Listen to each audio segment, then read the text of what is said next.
Hello students and welcome to Virtual Learning Network. This is session 4 for parallel computing and here we will study parallel computer architecture.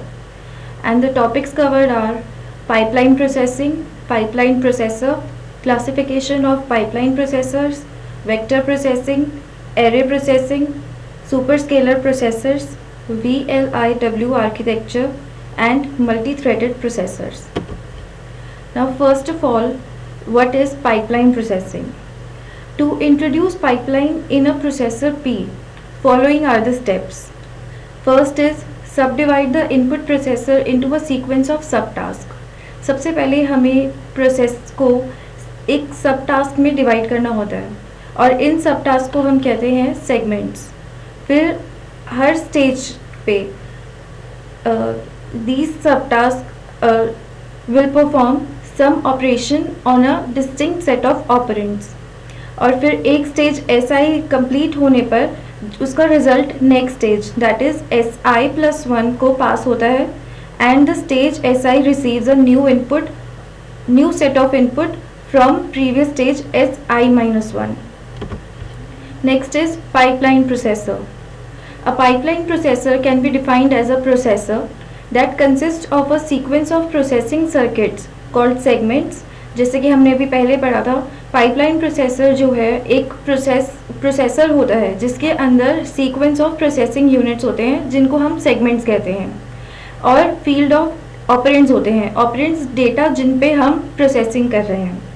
In each segment partial processing of the data stream is performed and the final output is received when the stream has passed through the whole pipeline. जब पूरी pipeline की processing हो जाती है तो उसके बाद हमें फाइनल आउटपुट मिलता है. An operation that can be decomposed into a sequence of well-defined subtasks is realized through pipelining concept. Next, classification of pipeline processor. Pipeline processor को हम 3 लेवल्स पे क्लासीफाई कर सकते हैं. मतलब 3 फैक्टर्स के थ्रू हम पाइपलाइन प्रोसेसर को क्लासीफाई कर सकते हैं. First is level of processing, second is pipeline configuration and third is on the basis of type of instruction and data stream. Now first, on the basis of level of processing, pipeline can be of 2 types: instruction pipeline and arithmetic pipeline. Instruction pipeline होती है जिसमें instructions को हम pipeline कहते हैं. The overlapping of execution of the operations through the pipeline provides a speed up over the normal execution. Thus the pipelines used for instruction cycle operations are known as instruction pipeline. जब हम instruction cycle के लिए pipeline use करते हैं तो उसे instruction pipeline कहते हैं. And second is arithmetic pipeline. The pipeline used for arithmetic operations are known as arithmetic pipeline. जब हम अरिथमेटिक ऑपरेशंस के लिए पाइपलाइन यूज़ करते हैं तो उसे अरिथमेटिक पाइपलाइन कहते हैं. Next is pipeline configuration. Pipeline configuration पे बेस्ड फर्स्ट है unifunction pipelines.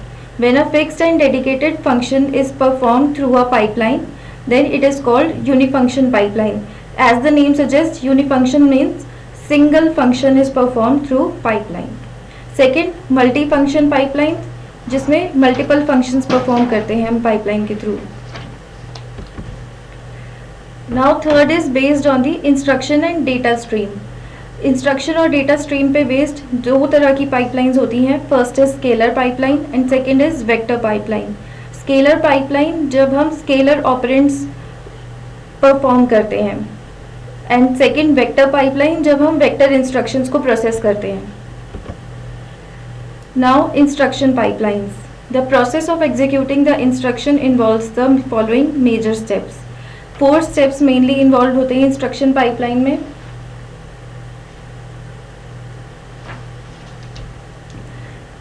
First, fetch the instruction from the main memory. Second, decode the instruction. Third, fetch the operand. And fourth, execute the decoded instruction. सबसे पहले हम main memory में से instruction fetch करते हैं.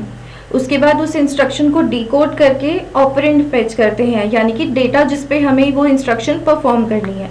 And lastly उस decoded instruction को execute करते हैं.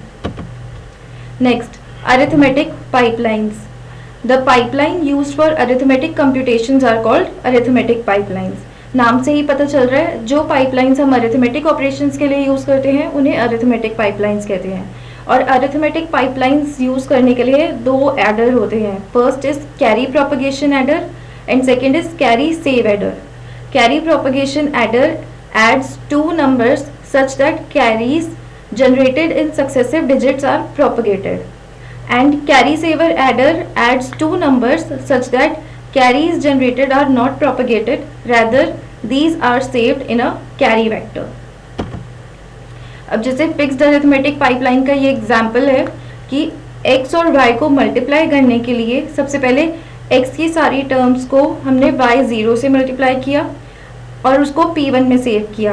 ऐसे ही x की सारी टर्म्स को फिर y1 से मल्टीप्लाई करेंगे और P2 में सेव कर लेंगे एंड लास्टली P6 होगा हमारा जब x की सारी टर्म्स को हम y5 से मल्टीप्लाई करेंगे। और उसके बाद इस पूरे का रिजल्ट जो होगा P1, P2, P3, P4, P5 and P6 को ऐड करते हैं। Next, floating point arithmetic pipelines. नाम से पता चल रहा है जिसमें हम floating point arithmetic operations perform करते हैं। तो best method for pipelining is, ये पाइपलाइनिंग का बेस्ट मेथड होता है। फर्स्ट स्टेज पे क्या करते हैं, हम एक्सपोनेंट्स को कंपेयर करते हैं। टू नंबर्स जैसे हमारे पास हैं तो उनके एक्सपोनेंट्स को कंपेयर करेंगे। सेकेंड, हम उनकी मैंटीसास की अलाइनमेंट देखते हैं कि कैसे है। थर्ड स्टेज में मैंटीसा को ऐड करते हैं एंड लास्ट स्टेज में result is normalised. Next, vector processing. A vector is an ordered set of the same type of scalar data items. Same type of scalar data items के set को vector कहते हैं। Vector processing is the arithmetic or logical computation applied on vectors, whereas in scalar processing only one or pair of data is processed. Vector operations में arithmetic और logical computations हम apply करते हैं vectors पे, और scalar processing में सिर्फ एक या फिर पेयर ऑफ डेटा को प्रोसेस करते हैं। When the scalar code is converted to vector form it is known as vectorization. जब स्केलर कोड को हम वेक्टर फॉर्म में कन्वर्ट करते हैं तो उसको वेक्टराइजेशन कहते हैं। नेक्स्ट है vector instructions. Vector instructions 4 types की होती हैं। Vector vector instructions, vector scalar instructions, vector reduction instructions and vector memory instructions. Now first, vector instructions. Vector operands are fetched from the vector register and stored in another vector register. एक vector operand को हमने fetch किया vector register से और उसको दूसरे vector register में store करवाया। Second, vector scalar instruction. ये स्केलर और वेक्टर इंस्ट्रक्शंस के कॉम्बिनेशन को हम फेच करते हैं और फिर वेक्टर रजिस्टर में स्टोर करवाते हैं, तो वो इंस्ट्रक्शंस होती हैं vector scalar instructions. Third is vector reduction instructions. Operations on vector are being reduced to scalar items as the result. यानी कि हमें लास्ट में जो रिजल्ट मिलता है वो स्केलर होता है। Fourth is vector memory instructions. Vector operations with memory m are performed. Vector memory instructions में vector operations perform करते हैं जो memory m में saved है। Next, vector processing with pipelining. Pipeline vector processors adopt the following two architectural configurations. Pipeline vector processors 2 architectural configurations के through हम कर सकते हैं। First is memory to memory architecture and second is register to register architecture. And as the name suggests, memory to memory architecture में होता है the pipeline can access vector operands, intermediate and final results directly in the main memory. Main memory से हम access कर सकते हैं vector operands, intermediates and final results को। And register to register architecture में the operands and results are accessed indirectly from the main memory through scalar and vector register. जो हमारे operands और रिजल्ट्स होते हैं वो हम इनडायरेक्टली एक्सेस करते हैं स्केलर और वेक्टर रजिस्टर के through. Next, array processing. An array processor can handle one instruction and multiple data streams as we have seen in case of SIMD organization. SIMD organization was single instruction multiple data stream organization. Okay. Therefore, array processors are also called SIMD array computers. Next, array processing. अब जैसे आप यहाँ पे देख सकते हैं कि ये जो है हमारा डायग्राम, ये है SIMD एरे प्रोसेसर का। इसमें मेन पार्ट्स जो कंपोनेंट्स हैं वो फर्स्ट है कंट्रोल यूनिट यानी कि CU। CU controls the inter communication between the PEs। जो CU होता है वो हमारा इंटर कम्युनिकेशन कंट्रोल करता है PEs के बीच में। उसके बाद नेक्स्ट है processing elements. Processing element, each processing element consist of ALU, its registers and a local memory. Processing elements के अपने ALU होता है यानी कि अरिथमेटिक लॉजिकल यूनिट, उसके रजिस्टर्स होते हैं और एक लोकल मेमोरी होती है जैसे कि डायग्राम में भी दिख रही है। Thus all the PEs perform the same function synchronously. वो सारे जो PEs होते हैं वो सेम फंक्शन परफॉर्म करते हैं। नेक्स्ट है interconnection network. Interconnection network performs data exchange among the PEs। सारे PEs जो हैं वो इंटरकनेक्शन नेटवर्क के थ्रू एक दूसरे से कनेक्टेड होते हैं और ये डेटा राउटिंग और मैनिपुलेशन फंक्शंस परफॉर्म करते हैं। This IN is under the control of CU। Then last one is host computer. The host computer is a general purpose machine that acts as a manager for the entire system. Host computer इस पूरे system को manage करने के लिए होता है। Next, superscalar processors. In superscalar processing, multiple instructions are issued per cycle and multiple results are generated per cycle. Superscalar processing में जैसे कि नाम से पता चल रहा है मल्टीपल इंस्ट्रक्शंस एग्जीक्यूट होती हैं एक ही टाइम पे। And instruction issue degree, if we can issue k number of instructions per cycle in a superscalar processor, then that processor is called a k degree superscalar processor. जब हम k number of instructions को execute करवा सकते हैं एक cycle में तो उसको हम वो प्रोसेसर कहलाता है k degree superscalar processor. Next, superscalar processors में जो स्पेशल हार्डवेयर रिक्वायरमेंट्स होती हैं वो होती हैं mainly first, the requirement of data path is increased with the degree of superscaling processing. जो मेनली जो डेटा पाथ होता है उसको इंक्रीज करना पड़ता है क्योंकि बहुत सारी इंस्ट्रक्शंस एक ही बार में एग्जीक्यूट हो रही हैं तो इस वजह से डेटा पाथ भी बढ़ा चाहिए।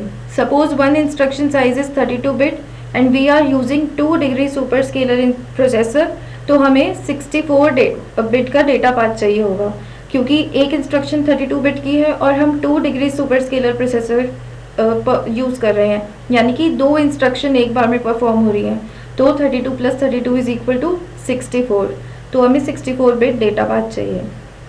Second, multiple execution units are also required for executing multiple instructions and to avoid resource conflict. तो हमें मल्टीपल एग्जीक्यूशन यूनिट्स भी चाहिए होंगे ताकि मल्टीपल इंस्ट्रक्शंस एग्जीक्यूट कर पाएँ और कन्फ्लिक्ट ना हो। नेक्स्ट, अब सुपरस्केलर प्रोसेसर्स की कुछ लिमिटेशंस भी होती हैं, जैसे फर्स्ट उसको एक्स्ट्रा हार्डवेयर की ज़रूरत होती है for hardware parallelism such as instruction register, decoder and arithmetic units. And secondly, scheduling of instructions dynamically to reduce the pipeline delays and to keep all processing units busy is very difficult. अब सारी instructions एक बार में perform हो रही हैं तो फिर उसकी scheduling में भी थोड़ा problem आती है। Next, VLIW architecture, that is very long instruction word architecture. Now combining a sequence of instructions having no dependency and which may require different resources, thus avoiding resource conflicts in a compact long word incorporating many operations to be executed simultaneously. This kind of architecture is known as VLIW architecture. यानी कि हम जब बहुत सारी instructions को एक साथ combine कर देते हैं और वो इंस्ट्रक्शंस म्यूचुअली एक्सक्लूसिव होती हैं और रिसोर्सेज भी डिफरेंट यूज़ कर रही होती हैं यानी कि एक दूसरे से उनका कन्फ्लिक्ट नहीं होता, तो हम उसको एक कॉम्पैक्ट लॉन्ग वर्ड में इनकॉर्पोरेट कर देते हैं और इसको कहते हैं very long instruction word architecture. Next, ये एक VLIW आर्किटेक्चर का एग्जांपल है आपके सामने जो डायग्राम है। इसमें जैसे एक लोड स्टोर, एक फ्लोटिंग पॉइंट एडिशन यूनिट है, एक इंटीजर ALU परफॉर्म हो रहा है और एक ब्रांच यूनिट है यानी कि एक ब्रांचिंग परफॉर्म हो रही है। ये चारों इंस्ट्रक्शंस एक ही बार में परफॉर्म हो रही है और ये एक ही लार्ज रजिस्टर फाइल को एक्सेस कर रहे हैं. So this kind of architecture is known as VLIW architecture. Next, multiple threaded processors. In a single threaded system, only one thread of execution per process is present. Single threaded system में एक ही thread present होता है. Or if we multiplex the activities of process among several threads, then the multi-threading concept removes the latency problem. अगर हम multiplex कर दें काफ़ी सारी एक्टिविटीज़ को, यानी कि बहुत सारे थ्रेड्स एक साथ यूज़ करें, तो इससे लेटेंसी प्रॉब्लम रिमूव हो जाएगी. लेटेंसी प्रॉब्लम यानी कि लेट एग्जीक्यूशन रिमूव हो जाएगा. And processors with multiple context are called multi threaded systems. जैसे कि नाम ही बता रहा है, मल्टी थ्रेडेड मतलब multiple threads are executed simultaneously. Multi threaded architecture depends on the context switching time between the threads. Okay, the processor utilization or its efficiency can be measured as U is equal to P by P plus I plus S, and P is the useful processing time for which processor is busy. जितने time के लिए processor busy है, जो कि हमारा processing time है, वो P होता है. And I is idle time when processor is waiting. जब वो किसी रिसोर्स के लिए या किसी ऑपरेशन के लिए वेट कर रहा है, that is I. And S is context switch time used for changing the active thread on the processor. Next, design issues in multi threaded processors. Context switching time S should be less than I. That means very fast context switching mechanism is needed.